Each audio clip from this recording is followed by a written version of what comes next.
Welcome to another episode of Dad Up in One. Thank you guys very much for joining me. I'm really excited for the guest that I have on. He and I have just recently gotten connected, but I'm excited to dive into not only what he does, but also his fatherhood journey and the kind of this train that he's been going on, kind of down the same road as me. But anyways, my good friend Jesse Anderson is joining me on Dad Up. Welcome to the show, brother.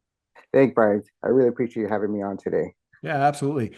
Well, let's just dive right in. You've got the whole purpose-driven fatherhood going. I know you're a personal trainer and all that kind of stuff, but let's just dive in for my guests, my listeners, or excuse me, my listeners, viewers who don't know who you are. Let's talk a little bit Well, about your back history. all right, no problem. Well, my name is Jesse Anderson. Like I said, I'm a husband, father, and the founder of a purpose-driven fatherhood. For 8 years, I ran a at-risk teens program, and I was also leading a ministry for parents and to try to set healthy boundaries with them and their children, how to communicate better and stay consistent with their rules and their relationship with their own children. And right now, I also serve as a court appointed monitor for both Orange County and Riverside County, working directly with families in really, really tough situations. Hmm. And what about your own family? How many kids you have and all that? I have two children, one's 19 and the other one's 16. All right, so you're on the back side of things. Uh, Yes, it was a journey to get here, that's for sure. yeah, yeah. I've got two boys myself, and they're in their 20s now. So I know the travel roads that you're on right now, and there's light at the end of the tunnel. There is. Interesting. So when you help when you monitor, what does that mean? So monitoring, I actually didn't know what it was. I'm also a personal trainer, and I had a client who was Orange County Sheriff. And one day during session, she said, "Hey, have you ever thought about monitoring?" Like, I have no idea what that is. What is that? And then she explained to me when parents go through a divorce and there seems to be an issue as far as like custody and then having to have meetings. There's a person that monitors it. It just Got it. basically overlooks the whole, oversees a whole the meeting of the child that's being monitored. So the judge appoints a monitor, which would be me, so I'm a professional monitor, and I get to go on these visits when we call them non-custodial custodial parent, where the non-custodial parent has a visitation with their child. So we get to see the whole visit and take notes. And basically, this is a good thing because they're able to go back to the judge and explain to them how the visit went, if there's any type of issues whatsoever. So depending on what the situation was of the divorce, there might be, sometimes there's allegations of abuse, drug abuse, and stuff like that. And we're able to monitor to see if that's any of that is going on. So basically, it's for the child to have a very safe monitoring experience and for both the non-custodial parent and the child to reestablish their relationship through a really tough time, which is the divorce. Hmm. Well, that's got to be hard for you too, to go into these situations and have to kind of hear both sides of the story. Yes, you're right. But to be honest, and this is like the situation where you have to be neutral because everybody has their side, right? If you talk to the custodial parent, they'll say the non-custodial parent was at fault and vice versa. But the point is, I really don't care about either side. All I care is make sure that the child has a very safe environment to reestablish the relationship with their parent, whoever it might be. Hmm. About 7 out of 10 times I monitor men, which what drives me to we'll go into that purpose-driven fatherhood. And a few of the times, about 30% of them, I monitor women. And there's a very specific situation why it's men and women, but Mhm. overall it becomes about the same thing. There's always some type of major issue, and unfortunately, it's either drugs or abuse or anything like that within the relationship of the two adults, but then the child's always stuck in the middle of that. And they're torn between mom and dad, and they don't know how to differentiate while the two parents are up here fighting. You know, the child is still stuck in the middle. So during the monitoring session, I make sure that these two parties, the adults, don't get involved in the relationship with the child. Hmm. Well, let me ask you this just out of curiosity. Has there ever been a time where you've gone into these sessions and realized, both parents aren't fit? This child isn't safe, and you've had to go back to the judge and say, you know what? I don't think either one of these parents should retain custody of the child? It's unfortunately that's not really for me to decide because they're both on their journey, and I can honestly say, and not to be very passive on this, a lot of times it has to do with like for we'll speak on the men that I've monitored mostly. A lot of the men that I've monitored usually had some type of an issue, which is not being an absent father, working all the time, and all of a sudden the family just broke up because of that. And a lot of times drugs and alcohol, that was a big deal.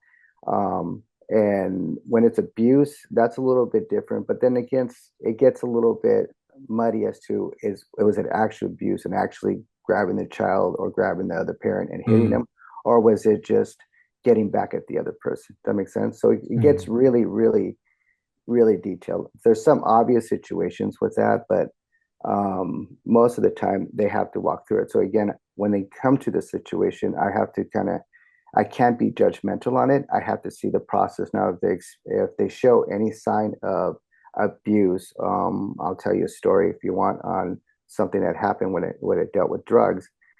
Something like that happens during the visitation, then I have the power to shut down the visitation, and I have the power to maybe um, have them go back to court and reevaluate the whole situation. mm. Wow. I mean, I don't know that I could do that. And, I could see it being a challenging job, but also, on the flip side, it may be challenging, but it's important. yeah, So, yeah, that's awesome. That's great that you can do that and keep a level mind. I mean, I think I couldn't put myself in that situation where I'm monitoring these two parents that are trying to figure things out. It would be tough. well, to be honest, the toughest part for me, which all transparency, the cases I cannot take because I know personally I cannot handle these, would be if it has any type of sexual abuse. Now, Mm, those type of situations, I get called on, can you do that? And I could decline any case that I want. And if something like that pops up, I know myself, I don't think I'd be very um non-biased on it. I'd be very, you know, I think I'd be very, very, very centered in to see if what's going on. And I don't think it'd be a good visitation for either one of the child or the parent. right. Yeah, I get that. Now you said that this kind of led you down the road of getting into purpose-driven fatherhood. Why did you start that? What's the purpose behind it? And how has the journey been? Actually, it's a great question. I used to do this ministry a long time ago, and the ministry dealt with parents and teens. My wife and I used to run this. And what we would do is we separate the parents and the teens. The parents would go in one room, and the teens would go into another room. And my wife would deal with the teens. What I found interesting is that my wife had a really special gift to be able to get through these teens, to be able to have them deal with their own issues and deal with truth. In about 30 to 60 days, she would ever be able to break through with them, and they'll be able to deal with themselves and actually stop blaming other people and start looking at themselves. On the other side, when I'm dealing with the parents, it always seemed like they were waiting for the teens to get fixed, like they were the problem and they weren't the Mm, problem. But mm, what we found is that a lot of times when these teens were fixed, or quote unquote fixed, they were dealing with their issues. They would go home and the parents would never make any changes. And guess what? Guess what? We went right back into the same cycle. So, and when I was observing this, I also noticed a lot of times when the fathers would show up with their wives, they wouldn't really um, interact. They would let the wives do all the work. mhm. And for me, it's like I was thinking, well, he needs to stand up. Right. Obviously, yeah, the children need both parents. They need the mother and the father. So I was always getting a lot harder onto the fathers. It's like, hey, what are you going to do? What are you doing? What are you going to change? How are you going to be consistent? How are you going to honor your wife? How are you going to honor your family? So when they really started looking at themselves, I started noticing that there have been a lot more changes because now the wife didn't feel like she was doing everything by herself. Now she had the partner that she married. So that was one part. Now, also going into the monitoring side, that's where I also noticed that again, a lot of the fathers now, they kind of like stepped out on their father role and just became more friends. They want to be friends. A lot of times they don't know how to have a relationship with their children. So the first thing they do, number one, is they try to to buy their affection. What do you want? Let me buy you this. Let me take you here. Let me do all that kind of stuff. And what I noticed a lot of times the kids, they would take him for a short amount of time, and after a while they would be really abusive on their wants and needs, so they would want more expensive stuff, and then they didn't care about it. But what they really were asking for or really wanted was a relationship with their dad. Mhm. So that's kind of what's brought it into the purpose driven fatherhood. It's like really having fathers stand up to be the leaders of their homes, to be the leaders um, that their kids could actually, that our kids actually need and will look up to. Yeah, and a lot of times dads don't they struggle with taking on that role of being, more involved with their kids Yes, because of past experiences, meaning when they grew up, their dad wasn't really involved. So they didn't really know, dads sometimes don't know how it is to be that all in, really involved parent because they didn't have a dad that was involved. that's true. And I think that like for me, for example, my dad was around, he's still around, but Mhm. he wasn't super involved in the stuff that I was doing. And that drove me to be a more involved dad because I didn't want to go down the same path with my kids that my dad went down with me. And so for me, it was just the opposite. Like I saw how I was raised and I didn't want to raise my boys that same way. So I Mhm. went the extreme opposite. But a lot of times dads kind of follow that same pattern. And I think you've probably noticed that. That's true. And a lot of dads, the relationship with their kids, it's more on financial. Let me provide, and Hmm. which is a huge role, obviously, as the father, you have to take on that role. But there's also like my son growing up, I have to teach him the respect part. I have to teach him what it's going to be like when he grows up. Give him give him pointers, help him grow without telling him what to do. Have him make mistakes. I don't mind when they fail because they know I'm there to help them. Hmm. But I'm also guiding them every step of the way, and that's where fathers. When I grew up, since you brought that up, when I grew up, I really didn't have a father figure either. So um, I looked into other things, other coaches, mentors and stuff like that. Hmm. I didn't know I was actually seeking this out, but I noticed I was gravitating more towards the strong male dominant one that knew how to stand up. And I think that led me into what I do now as a personal trainer, as a martial artist, because that gave me that was helping me, giving me what I needed as far as direction, as far as standing up, as far as the confidence and all that. And that's something that the fathers really need to bring into their children. But I see that right now, not all fathers, but there's a good majority of the fathers kind of step back. And I mean, I have a theory as to when that all started, but you can see where it's at right now. And it's not a good place for a lot of kids. And the fathers do need to stand up. Right. No, I totally agree with that. I think that, you've worked with a lot of fathers navigating pain and regret. Hmm. And when I think about that, I think about accountability. And Right. so I want to ask you, what does accountability after failure really look like in fatherhood? Well, that's just it. I don't think there's failure. I think that's a choice at that point that you did not, maybe you didn't know you were not present because we get so caught up on the work part and we think the providing part is is what our role is. But when you recognize is, hey, your child is suffering here, here, here, is to have that father kind of stand up and go, oh, wow, I need to step out of my box and do this and help out my child.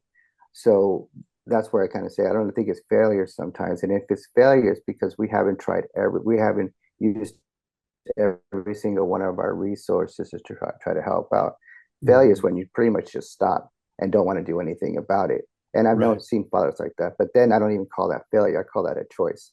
Now you made a Yeah. choice not to proceed. And there's some people that do that too.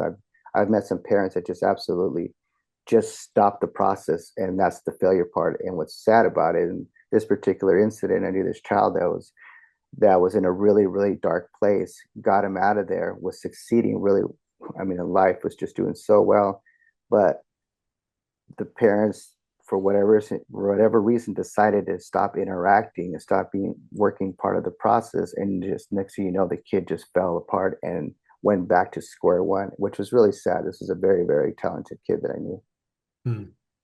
Yeah, it's interesting. I've experienced that myself and people that I've interacted with that are, maybe going through divorce or whatever, Yes. and they just don't get along and they can't interact with each other and Hmm. everything is through the child, right? Yeah. So it's like, when you go to your dad's this weekend, I need you to tell him Yeah. this and this and this and this. And when you go back to your mom's, I need you to let her know about this. Yeah. And it's so unfair to that child because you're making Right. that child grow up in an environment that is they're not used to. They have no True. idea Yeah. how to navigate, and it can be very traumatizing and prevent that child from really succeeding in different areas of their life. That's true. And on the monitoring, there's actually that does happen where I'll pick up a child and take him over to the other parent. They're never allowed to interact. The parents are never allowed to interact. So I'll take the child from one area and take him to the other area where the other parent is. And sometimes in between, the parent will say, "Hey, can you tell him so and so, such and such?" Or can you tell her? And we'll Right. just say, "No, no." Even though I'm a monitor, I'm not the parent. And even though I'm there monitoring, I'm not co-parenting. So I still tell them they're kind of forced to still communicate with each other. And there's a way they can communicate with each other. Mm. But it's not me. So I tell them that I'm not sending you any documents. There's no notes or anything. If you need to communicate, you got to work on communication. Just like you work with your child, you have to also work it with amongst one another. Yeah, you may not be married anymore, but you're still co-parenting. Yeah. And it's interesting because I've seen both sides of it where I've seen Hmm. families that just cannot parents that are divorced and they just Yeah, cannot talk to each other. They can't stand the sight of each other. yeah, And all it does is that child, it's like their arms are stretched out and they're getting pulled, each that's true. way. And it's not fair to that child. And then I've seen the other side of it where you have divorced parents that are co-parenting beautifully. They get along. They even hang out together every Hmm. once in a while with their, maybe their new partners or whatnot. They're interact, Hmm. they celebrate the child's birthday together, Hmm. all those sorts of things. So I've seen that side of it, and it's amazing to me that obviously divorce isn't good for any child to go through. However, you can make it a healthy divorce if You you go through can. that divorce and you end up working together as co-parents and co-parent very well. That child really won't significantly feel the divorce in a bad way, and they'll actually be just fine. Um, Physically, mentally, all those sorts of things. So I've seen both sides of it, and it really frustrates the heck out of me when I see parents that just, I mean, you're grown ass adults and Yes. you have a common interest, and you all you're doing is making that child feel less important when you Right. put them in the middle of your issues that you can't seem to figure out. Yeah. One of my monitorings, when dad said to their child, which I thought was amazing, pulled the child aside and said, "Hey, listen, I just want to let you know that I love you. Always loved you. And even though your mom and I are going through this, we obviously can't be together, but that does not affect you. I'm always going to be here for you. I'm always want to spend time with you. I love you very much." And I thought that really set the tempo for the rest of the visitations. You saw the child just kind of lighten up. And usually the children, when they go on these visitations, they're very hesitant because they're stuck in the middle. When that dad said that, I mean, there was no issue whatsoever. It's like the child all of a sudden understood that it's not about them, that is these adults have to work out their issue, but I can have my relationship with my dad and I can have my relationship with my mom, and neither one of them can make me feel bad about it. Right. And I think that's beautiful. Let me ask you Right. this. How can a dad lead his family with humility, especially if he feels like he's lost credibility at home? Well, there's one of us owning up to it. It's like Mm. really look in the mirror and kind of go, hey, I know I failed. I failed in this particular part. And I mean, I haven't done anything. I haven't stepped up to be the husband. I haven't stepped up to be the dad. And what can I do? And one of the things that we have, like when it comes to, it depends on the levels of where everybody is, but if somebody comes up with that question, my first thing is to go up to your child and don't have to try to do anything so big, but just as simple as a conversation and said, "Hey, listen, I haven't been here, but I promise from here on out, I'm going to be here. Just a little statement like that.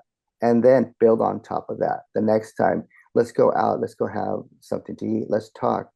Kids really like to talk about what's going on, regardless of what parents say, oh, my kid never talks to me. It's because they don't trust you because you haven't been there. That's usually what I've seen. But if you've been there consistently, been into their lives, had the conversations with them, they have no problem opening up. Mhm. What's great, my children, they're always telling me what's going on with their lives, what their dreams, what they want to do in the future, the girls that they like, the boys that they like. So that's really good communication. And a lot of parents like, how do you do that? Well, it isn't something we just started today. It's something we've been nurturing since they were children to have that Mhm. relationship. And a lot of parents, what I've noticed, that they kind of skip the birth to like teenage years and just kind of treat them as little kids, like insignificant, don't bother me type of a thing. And then when they become teenager, now it's like, well, let's have a relationship. Well, you really haven't been there for the past 12 years. So how you build that trust up? You can do Mhm. it. It's a lot harder though. And some of them have never built trust up until they're adults now. You can still do it, but understand it's going to be a lot harder. If you did it from the beginning, it's a lot easier. But I know some parents haven't done that, but it's not to say it's too late. You just have to start now. You just have to look in the mirror and kind of say, I need to start this now because my children are important. This relationship is important. And let's get past the having a relationship with the children. Um, what you're really looking for is having a relationship with your grandchildren. Mhm. Because if you don't establish that relationship with them, how are you going to be able to establish the relationship with the grandchildren? That's going to Right. be very, very difficult. So that's Yeah. kind of how I look at it. Let's not look at here. Let's look at beyond that. Right. No, and I think I think you started off with something very interesting where I think a lot of dads in particular struggle with, and that's admitting faults, admitting failures, Mm-hmm. admitting when they're wrong. And I think a lot of dads struggle. Their egos are so big that they don't know how Right. to do that. Correct. Go to Yeah. their child and acknowledge their wrongdoing or acknowledge where they've made a mistake and let them know that they're going to do everything they can not to let that happen again. It's one of the things that, in my early years as a dad, Yeah. I did struggle with. I grew up in a household where it was my way or the highway kind of Right. attitude. And so I thought that that was how you parented. And I quickly realized when my kids were just a few years old, I quickly realized, hey, I need to show them that I'm human too, that Right. I do make mistakes and it's okay to make a mistake as long as we learn from them. So when my boys were very young, I used to have those conversations where I would get at I'd get eye level with them and I just say, Mm-hmm. hey, listen, your dad messed up. I shouldn't have yelled at you like that, or I shouldn't have treated you like that. And I want you to know that I'm sorry, and I'm not going to let that happen again. And I'm going to do everything in my power to learn from that experience and move forward. And I hope that you can forgive me. And it's amazing when you open up to your child that way, how much they accept it and how much they acknowledge it and how much that they appreciate it. And Mm-hmm. that in itself just helps build that bond. So, yes, you talked about when they hit the teenage years, trying to rebuild that relationship with them because you didn't really have a relationship with them when they were children. It's a lot harder when they're Right. teenagers because we know that when our kids hit those teenage years, the last thing they really want to do is hang out with mom and dad. They're trying to figure out who they are. They're trying to figure out their identity. They're trying to figure out what they want to do with life. And so mom and dad's kind of the last person that they want to hang out with. Yeah. And here you are trying to develop a relationship with them that you didn't have a relationship with them when they were children. Right. And it makes it that much harder to do. But these are two things that are actually really powerful, and I'm going to separate those two. That one of them is being able to go up to your child and um, show them that you were wrong in something, right? And the other part is asking for forgiveness. Hmm. That's powerful because most children never hear that from their parents. It's like, yeah, okay, I did that wrong. Hey, but do you forgive me? That's really powerful. And that's what teaches our kids also for them to look at themselves too. Because we don't look at themselves, how are they going to learn that? So when they Right. do that with somebody else, they're like, hey, you did that. That was wrong. And they're like, well, why do I have to look wrong? You never do. Well, go and apologize. Why do I have to apologize? You never do. So that's really, really a powerful thing that a dad specifically could really teach their kids is just to not only forget, not only to look at themselves, but also ask for the forgiveness. Yeah, no, I agree.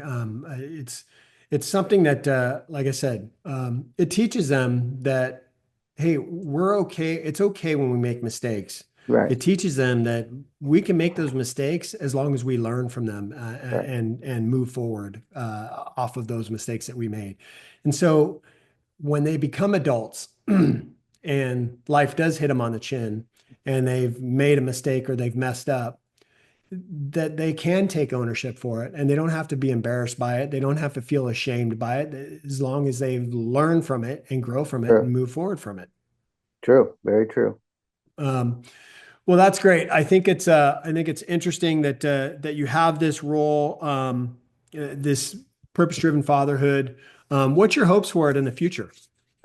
Um, Actually, what I'm doing is I do two parts to it. One is I do like a secular version, and the other part is I also incorporate a program into churches.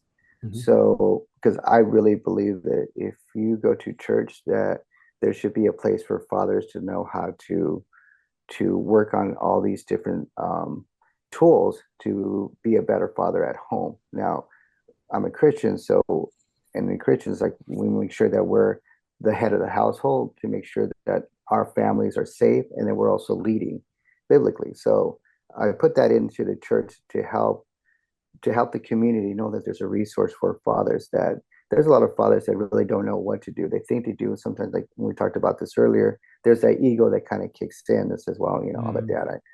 I'm a man. I should know what I'm doing on that. But the thing is when you're humble yourself and say, well, I do need help. But there's also like-minded fathers around you that are struggling through the same thing. We can struggle through this thing together. And that's not to say I have a lot of experience, but it doesn't say I know everything. I don't know everything. So I learn every time. Every time I get together with a group of men and we just discuss the issues that they're going through. So I'm like, oh, that's interesting. As long as I've been doing monitoring, I've been doing it for 10 years, I still learn something new on it. Like, well, that's interesting. I never thought of that particular thing. That's a really interesting issue. How could we address that? So we're constantly learning. So it's never a perfect thing. It's always a journey. But the journey, the ultimate goal to this journey is to be the better person, the better father, the better role model to our children. Yeah. Well, that's awesome. Well, listen, I want to give you an opportunity to let my listeners or viewers Oh, know thank you. how to look you up, learn a little bit more about you. What's the best places for them to do that? Well, the best thing you do is you can DM me directly on Instagram at Purpose Driven Fatherhood, or you can visit me at purposedrivenfatherhood.com, and there you can learn more.